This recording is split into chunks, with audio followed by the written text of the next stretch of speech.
Stroke শুনলেই চোখে ভেসে ওঠে বৃদ্ধ বয়সের মর্মান্তিক চিত্র।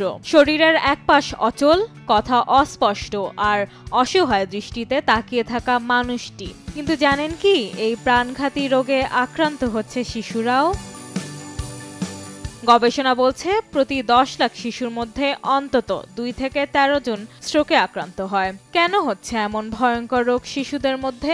জন্মগতভাবে হৃদযন্ত্রে ছিদ্র বা ভালভের ত্রুটি থাকলে হৃৎপিণ্ড থেকে রক্ত জমাট বাঁধা অংশ মস্তিষ্কে গিয়ে রক্তনালী বন্ধ করে দিতে পারে।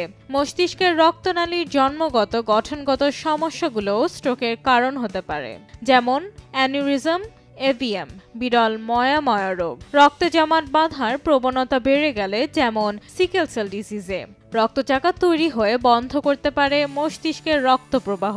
এছাড়া জন্মের সময় মাথায় আঘাত, মেনিনজাইটিস বা এনকেফেলাইটিসের মতো সংক্রমণ অথবা দীর্ঘদিন আইসিইউতে থাকার পরিণতিও হতে পারে স্ট্রোক।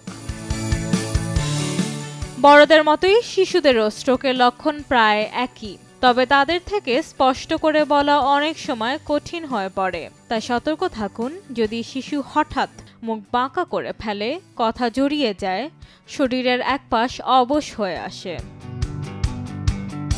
হ্যাঁ, শিশুদের স্ট্রোক দুর্লভ, কিন্তু অবহেলা করলে হতে পারে আজীবনের পঙ্গুত্ব অথবা মস্তিষ্কে স্থায়ী ক্ষতি।